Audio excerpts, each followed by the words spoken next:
कि मैं तो मुमरा की बेटी हूँ, मैं यहीं पे पैदा हुई, यहीं पे पली बड़ी हूँ, तो मुमरा का दुख मेरे लिए मेरा दुख है।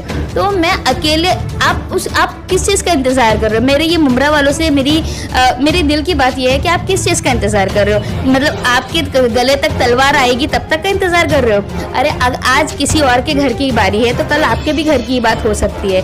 तो मैं हमेशा हर मेरे इंटरव्यू के बाद या हर मेरे वीडियो के बाद मैं ये अपील करती हूँ, सारे जितने भी यहाँ पर ऑर्गेनाइजेशन है, एनजीओ है, आप खुद सामने से आइए। आपको क्या लगता है, मतलब आप अपने घर पे, मतलब क्या होता है ना, हमारे यहाँ पर एक है ना बहुत बुरी आदत है हमारे यहाँ पर लोगों की, माफ़ करना अगर मेरी बात किसी को बुरी लगी होगी, जब तक खुद पे नहीं आती है ना तब तक कोई अपना कदम नहीं उठाने का सोचता है। तो आप क्यों अपने तक आने की बारी का वेट करते हो?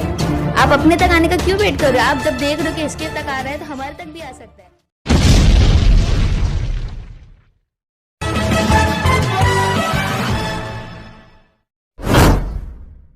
फरहत, आप इंडियन यूनियन मुस्लिम लीग की कलवा मुमरा विधानसभा की महिला अध्यक्ष है और आज ही के दिन आप अपनी पूरी टीम के साथ थाने पुलिस कमिश्नर के पास गई थी, कुछ शिकायती पत्र दिया है।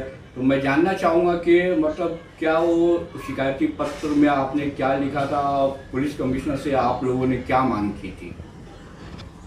अस्सलाम वालेकुम, मैं फरहत शेख, कलवा मुमरा महिला अध्यक्ष, साथ ही मुस्लिम स्टूडेंट फेडरेशन की महाराष्ट्र उपाध्यक्ष हूँ। जी, ये बात सही है कि आज हम लोगों ने पुलिस स्टेशन में पुलिस कमिश्नर में विज़िट किया, पुलिस कमिश्नर से मिला और डीसीपी ऑफिस में भी हम लोग गए। तो जाने की वजह दरअसल ये थी, दो ख़ास वजह थी जाने की। सबसे पहली वजह ये है कि मुमरा की जो आबादी है उसके हिसाब से अगर हम लोग थाने की जो पुलिस का पोर्टल है वहाँ पर अगर हम लोग देखें, वहाँ पर उन लोगों ने ही अपडेट किया है कि मुमरा की आबादी कुछ 8 लाख के करीब है, जिसमें उन लोगों ने मुमरा को 161 पुलिस ऑफिशियल्स अलॉट के रिक्रूट किए यहाँ पर।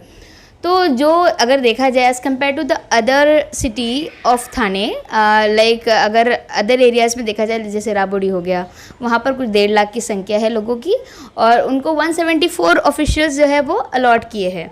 और आप दूसरे कोई एरिया में देखोगे तो वहाँ पर भी 1.5 लाख पे मतलब आपको 160, 170, 180 ऐसे ऑफिशियल्स मिल रहे हैं और ये आपको थाने की साइट पे आपको ये सारी डिटेल्स अपडेट मिल जाएगी वहाँ से। तो मैं ये जानना चाहती हूँ कि ये नाइंसाफ़ी मुमरा वालों के साथ क्यों हो रही है?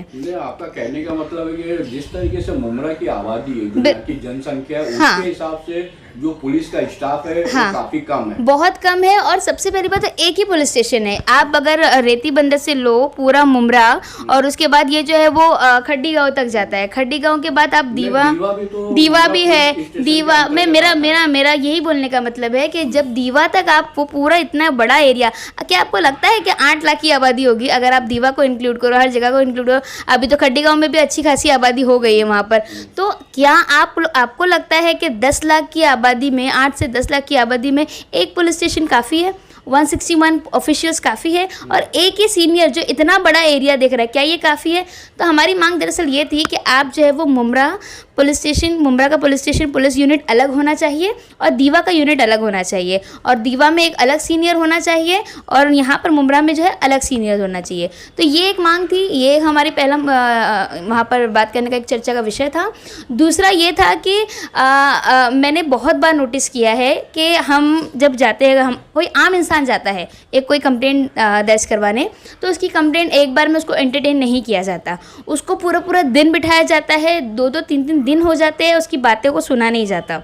और अगर डीसीपी का, मेरा मानना ये है कि अगर आपके ऊपर जब ऊपर से दबाव आता है तो आप जब डीसीपी आपके पुलिस स्टेशन में विजिट करते हैं, जैसे हमारे जोन 1 के उसमें सर के अंडर में आते हैं 6 पुलिस स्टेशन, तो अगर वो अगर फ्रीक्वेंट लाइक अगर महीने में 2 बार भी 3 बार भी विजिट करते हैं तो उनको पता तो चले कि भाई कितना कंप्लेंट आई है, क्या आई है। लेकिन यहाँ पर तो कोई किसी की कंप्लेंट नहीं लेता, बिना रेफरेंस को तो कोई काम ही नहीं होता है यहाँ पर, तो किसी ना किसी को जाना पड़ता है कंप्लेंट। तो ये नहीं होना चाहिए। मतलब ये कि मतलब आपका ऐसा कहना है कि जो यहाँ के जो डीसीपी है, हाँ, उनको मुमरा का महीने में 1-2 बार विजिट करना बिल्कुल विजिट होना चाहिए, क्योंकि विजिट होगा तभी तो पता चलेगा कि क्या यहाँ पर हो रहा है मुमरा में। क्योंकि आपको खुद को पता है कि अभी बीच में जो ड्रग्स का एक मामला आया था, जिसकी वजह से किसी ने, कोई यहाँ की लोकल रिपोर्टर ने कुछ मसला हो गया था, फिर उनको भी नोटिस दिया गया। तो ये सारी चीज़ें तो आप को पता है कि आपका ही ऑफिशियल इसमें शामिल है, तो क्यों अगर आपको इसके बात की खबर है कि नहीं है, तो आपको ये सब चीज़ों का आप जब दौरा करोगे तब आपको समझ में आएगा ना कि यहाँ पर क्या चल रहा है क्या नहीं चल रहा है। और डीसीपी ये इन लोगों का बोलना है कि डीसीपी आते हैं, अरे आते हैं तो कब आते हैं पता ही नहीं चलता है। आपको मैं एक जानकारी के लिए बता दूं, जैसे आप मुंबई पुलिस के पोर्टल पे अगर आप जाओगे तो वहाँ पर है ना हर महीने का फिक्स रहता है कि ये डेट पे ये इतने बजे आप जो है डीसीपी जो है ये पुलिस स्टेशन में विजिट करने वाले हैं। तो हमारी मांग ये भी थी कि आप थाना के पोर्टल पे क्यों नहीं अपडेट करते ये बात, ताकि अगर हमको प्रायर इसके बारे में पता होगा तो हम अपने मुद्दे लेके उनके पास जाएंगे, हम अपनी परेशानी लेके उनके पास जाएंगे। जब हमें पता ही नहीं है कि वो कब आते हैं और कब जाते हैं तो हम कैसे उनसे मिलेंगे। तो ये एक हमारी ये चर्चा का विषय था कि हमने इस बारे में भी बात करी उनसे। फरत, एक सवाल मैं और आपसे पूछना चाहूँगा कि जैसे कि आप भी जानते हैं कि हाल ही के दिनों में मुमरा शहर के अंदर जो क्राइम का जो ग्राफ है काफ़ी तेज़ी से बढ़ा है। बहुत सारी ऐसी वारदातें हुई, जानलेवा एक दूसरे के ऊपर हमला किया गया है। तो क्या लगता है क्यों मतलब इस तरीके के मामले सामने आ रहे हैं? ड्रग्स का भी जो कारोबार है वो उसके ऊपर भी जिस तरीके से शिकंजा कसना चाहिए पुलिस को वो भी नहीं मतलब पूरी तरीके से सफल हो रहा है पुलिस का जो मामला है। तो कैसे देखते हैं आप इन सारे मुद्दों को? इसीलिए तो मैंने कहा ना, मेरा ये जो मुद्दा था ना, पहला मुद्दा कि मुमरा पुलिस स्टेशन अलग होना चाहिए और दीवा अलग होना चाहिए। क्यों मेरा बोलने का मकसद था, क्योंकि कहीं ना कहीं ये बारीकियों को हमने देखा कि यहाँ पर चोरी की वारदात बहुत होती है, मर्डर की वारदात। अभी 2-3 दिन पहले का ही केस था, किसी बेटे ने माँ को मार दिया किसी चीज़ से। तो वो ये क्यों ऐसी वारदात यहाँ पर होती है? और हमारे यहाँ पर तो पुलिस ऑफिशियल के पास ना वहीकल्स है, 2 वहीकल है, 2 कार है, 2-4 बाइक है। अरे उनके पास उनके ये भी नहीं है कि वो किस तरीके से सर्वे करे, किस तरीके से यहाँ वहाँ जाकर देखे कि जाँच करे कि भाई कैसे चल रहा है। कुछ भी नहीं उनके पास, उनको प्रोवाइड होना चाहिए सारे सामान, वो तक नहीं है। तो मेरा बोलने का मकसद यही था कि ये जो आपने बोला ना कि वारदात बहुत बढ़ रही है और क्राइम रेट बहुत बढ़ रहे हैं, ड्रग्स का मामला बहुत सामने आ रहा है, तो अगर आप खुद बताइए, अगर सफिशिएंट पुलिस ऑफिसर हमारे पास होते तो क्या ये चीज़ें होती? नहीं होती। तो हमें ये डिमांड करनी है। ये सिर्फ मैं अपने लिए, ये मैं तो यहाँ की, मैं हमेशा आप तक से यही कहती हूँ कि मैं तो मुमरा की बेटी हूँ, मैं यहीं पे पैदा हुई, यहीं पे पली बड़ी हूँ। तो मुमरा का दुख मेरे लिए मेरा दुख है। तो मैं अकेले, आप किस चीज़ का इंतज़ार कर रहे हो? मेरे ये मुमरा वालों से मेरी दिल की बात ये है कि आप किस चीज़ का इंतज़ार कर रहे हो? मतलब आपके गले तक तलवार आएगी तब तक का इंतज़ार कर रहे हो? अरे आज किसी और के घर की बारी है तो कल आपके भी घर की बात हो सकती है। तो मैं हमेशा हर मेरे इंटरव्यू के बाद या हर मेरे वीडियो के बाद मैं ये अपील करती हूँ, सारे जितने भी यहाँ पर ऑर्गेनाइजेशन हैं, NGO है, आप खुद सामने से आइए। आपको क्या लगता है, मतलब आप अपने घर पे, मतलब क्या होता है ना, हमारे यहाँ पर एक ना बहुत बुरी आदत है हमारे यहाँ पर लोगों की, माफ़ करना अगर मेरी बात किसी को बुरी लगी होगी, जब तक खुद पे नहीं आती है ना तब तक कोई अपना कदम नहीं उठाने का सोचता है। तो आप क्यों अपने तक आने की बारी का वेट करते हो? आप अपने तक आने का क्यों वेट कर रहे हो? आप जब देख रहे हो कि इसके तक आ रहा है तो हमारे तक भी आ सकता है। तो ये बात है कि आप जैसे हम लोग, जैसे आज मैंने आपको एक बात बताना चाहूँगी एक और, कि आज इंडियन यूनियन मुस्लिम लीग के साथ कौसा ऑटो रिक्शा यूनियन ने भी पत्र दिया, उसके बाद अधिकार सेना ने भी पत्र दिया। तो ये इसका बोलने का मकसद ये है कि हमें, जैसे मैंने लास्ट टाइम बताया था कि मैं आहिस्ते आहिस्ते सारे लोगों को मैं जोड़ूंगी और बुराई के खिलाफ आवाज़ उठाना मेरा पहले से एक मकसद था। तो लोगों को जोड़ना मेरा बहुत प्रायर ये है, मकसद है। तो इसी तरीके से आधे आधे करके ऐसे लोग जुड़ रहे हैं। अभी मुझे इस बात की खुशी है कि लोगों को सच्चाई नज़र आ रही है, लोगों को बुराई नज़र आ रही है, लोग आवाज़ उठाना शुरू कर रहे हैं। तभी तो आज 3 लोगों ने जाकर ये पत्र जो है DCP कमिश्नर को और सबको दिया। तो मुझे इस बात की खुशी है कि लोग जो है आगे बढ़ रहे हैं। लेकिन क्या है ना, अपने आप तक आने का इंतज़ार मत कीजिए। आप अभी भी, मैं आपको बोल रही हूँ, आज मेरी बारी, आज हमारे घर की बारी, कल आपके घर की भी बारी हो सकती है। तो आप कोशिश कीजिए कि किसी न किसी तरीके से सोसाइटी में जुड़िए। अगर आपकी कॉलोनी में, यहाँ वहाँ कहीं पे भी आपको कुछ गलत होता हुआ नज़र आ रहा है तो आप जाके बराबर उसकी कंप्लेंट कीजिए। लेकिन मेरा ये दूसरा मकसद, ये दूसरी बात ये भी है कि अगर आप कंप्लेंट कर रहे हो तो क्या आपके पास सफिशिएंट ऑफिसर्स हैं उस चीज़ को देखने के लिए? हमारे यहाँ पर कितने तो यहाँ पर जो बीट पुलिस चौकी है बीच बीच में छोटी सी, तो वहाँ पे भी कितने, कभी 1 लोग, कभी 2 लोग, कभी तो वो लॉक होता है।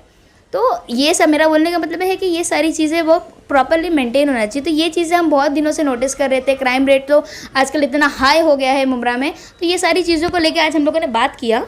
तो मुझे लगता है अभी देखिए फॉलोअप तो इंशाल्लाह ज़रूर रहेगा इस बात के लिए। क्राइम रेट काफ़ी बढ़ गया है। अगर मुझे लगता है मुमरा का पुलिस स्टेशन अलग होता है, दीवा का अलग होता है, रिक्रूटमेंट ज़्यादा होते हैं, तो इस चीज़ पर बहुत हद तक काबू पाया जा सकता है।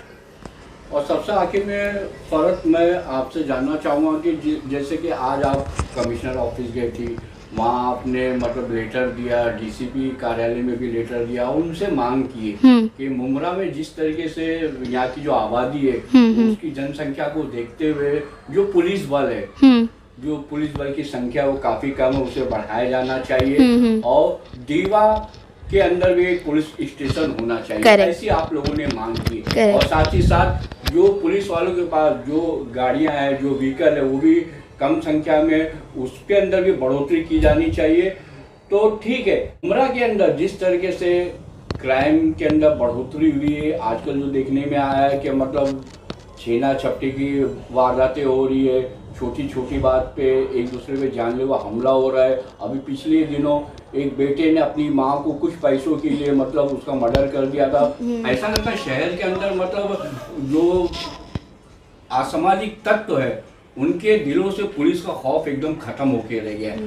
तो यहाँ के जो मुमरा पुलिस स्टेशन के सीनियर है माननीय मधुकर साहब, उनसे आप क्या अपील करना चाहेंगे इन बढ़ते हुए क्राइम पे लगाम कसने के लिए? देखिए जैसे कि मैंने आपको बताया, क्यों मैंने आपको सिर्फ 2 रीज़न दिए। मैंने आपको बोला ना कि यहाँ पर ऑफिशियल्स ही कम है। अगर आप मेरे को एक बात बताइए, अगर आप कोई बॉम्बे के एरिया में चले जाओ, ठीक है, आप कोई नवी मुंबई में कहीं यहाँ चले जाओ, तो वहाँ पर आपको रोज़ रात में कोई ना कोई मतलब बैक टू बैक गाड़ियाँ घूमती हुई नजर आएगी पुलिस की।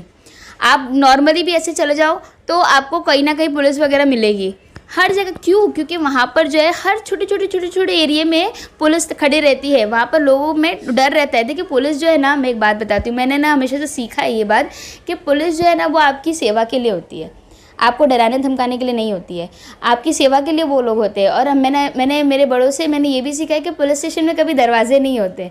वो क्यों नहीं होते? क्योंकि आपके लिए वो है पुलिस स्टेशन, आपके लिए वो हमेशा खुला होता है।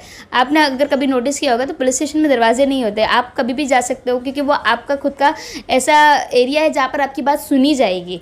तो जहाँ तक रही कि हाँ, मैं मानती हूँ कि यहाँ पर क्राइम रेट ज़्यादा हो गया है, तो यहाँ पर पुलिस जो है ना, उनको ऑफिशियल्स अगर बढ़ाए जाए, मेरे हिसाब से अगर ऑफिशियल्स अगर बढ़ाए जाए, जगह जगह पे तैनात किए जाए, जगह जगह पे अगर स्ट्रिक्टली अगर चीज़ों को लिया जाए, जैसे ड्रग्स हो गया, जो कॉलेज वगैरह के आसपास बहुत इजीली एक्सेसिबल है, और आप रात में थोड़ा दौरा करो, रात में आप दौरा नहीं करते हो, आप रात में दौरा करो, आपको पता है कि एरिया कौन कौन से है, कहाँ कहाँ पे लोग बैठ के आज भी ड्रग्स लेते हैं, आपको वो पता है, आप वहाँ पर जाओ। आपको ये पता है कि और गलत काम कहाँ पर हो रहे हैं, आप वहाँ पर जाओ और आप उसको करो। तो आप अगर वहाँ पर जाकर कंट्रोल करते हो, आपसे कौन नहीं डरता भाई। पुलिस आती है तो सबके हाथ पैर काँप जाते हैं, लेकिन दूसरा एस्पेक्ट कोई देखता ही नहीं कि दूसरा पुलिस जो है वो हमारी हेल्प करने के लिए यहाँ पर आती है। तो मेरा बोलने का मतलब ये है कि पुलिस ऑफिसर की अगर संख्या बढ़ाई जाती ना, तो कहीं ना कहीं हद तक लोगों को ऐसा लगता कि भाई ठीक है, कोई है जो हमारे ऊपर नज़र रखा हुआ है। अगर पुलिस ऑफिसर नहीं रहेंगे, कम रहेंगे, तो आप बताइए ना कैसे यहाँ पर सिक्योरिटी, कैसे इंसान अपने आप को सिक्योर फील करेगा। अब कॉन्स्टिट्यूशन ने भी तो हमें राइट दिया है ना, आर्टिकल 21 में लिखा हुआ है राइट टू लाइफ, हमको जीने का अधिकार है। अब हमारे पुलिस ऑफिसर ही नहीं है हमारे पास, अगर हमारे साथ जैसे अभी 2-3 दिन पहले जो केस हुआ आपने बताया, अगर ऐसी केस किसी और के साथ होता है तो हमारी सिक्योरिटी की जिम्मेदारी कौन ले रहा है? तो मेरा बोलने का बस मेरा पूरा घूम की मेरी बात वहीं पे आ जाती है कि आप ऑफिशियल्स बढ़ाओ, आप जो है वो पुलिस स्टेशन अलग करो, क्योंकि इतनी बड़ी संख्या में एक सीनियर ऑफिसर का संभालना मुश्किल है, वो भी मजबूर है। मैं ये नहीं बोलती हूँ कि पुलिस है, पुलिस भी उनको भी अलग काम होते हैं, उनको नाकाबंदी होती है, दूसरे और काम होते हैं, पुलिस के ऊपर भी बर्डन बढ़ता है, हमारी सिक्योरिटी भी खतरे में होती है। तो मेरा बोलने का मकसद सिर्फ यही था कि आप जो है वो पुलिस स्टेशन अलग कीजिए, जिससे क्या होगा, पॉपुलेशन डिवाइड हो जाएगी। जब पॉपुलेशन डिवाइड होगी तो ऑफिसर्स अलग अलग हो जाएंगे, तो उससे कैसे ईजी, उनके लिए भी ईजी हो जाएगा और हम लोग भी अपने आप को सिक्योर फील करेंगे। ये जो मामला है जिस पे हमारी अभी चर्चा हुई है, ये एक्चुअली बहुत चिंता का विषय है। हमारे मुमरा में सच में जो है वो इंसान अपने आप को सिक्योर नहीं फील करता है। और मुझे गांधी जी का एक कोटेशन याद है, उन्होंने कहा था कि जिस वक्त रात में औरतें, जो लेडीज़ है, वो रात में फ्रीली घूम सकते हैं, तब आप कहना कि हमारा देश आज़ाद है। ठीक है, तो मुझे बहुत अच्छे से याद है ये चीज़। और मुझे ऐसा लगता है कि ये आज जो हुआ इसके ऊपर पुलिस विभाग को, जो पुलिस कमिश्नर ऑफिसर है, उनको इस बात पे जो है वो जोर देना चाहिए, ध्यान देना चाहिए, ताकि यहाँ का माहौल जो है वो सुधरे। और जिस तरीके से आपको पता है कि मुमरा को किस चीज़ में, किस कैटेगरी में काउंट किया जाता है, तो मैं चाहती हूँ कि इससे जो है वो उसका स्टेटस चेंज हो। और आखिर में मैं मोइन भाई और मुमरा टाइम्स का बहुत बहुत शुक्रिया अदा करना चाहूँगी कि इतने इम्पोर्टेंट मुद्दे को वो इतनी रात में मेरे पास कवर करने के लिए आए। मैं तहे दिल से आपका शुक्रिया अदा करती हूँ कि आपने मेरी बात, मुमरा की बेटी की बात, मुमरा की आवाम तक, मुमरा के लोगों तक पहुँचाई। आपको बहुत बहुत शुक्रिया।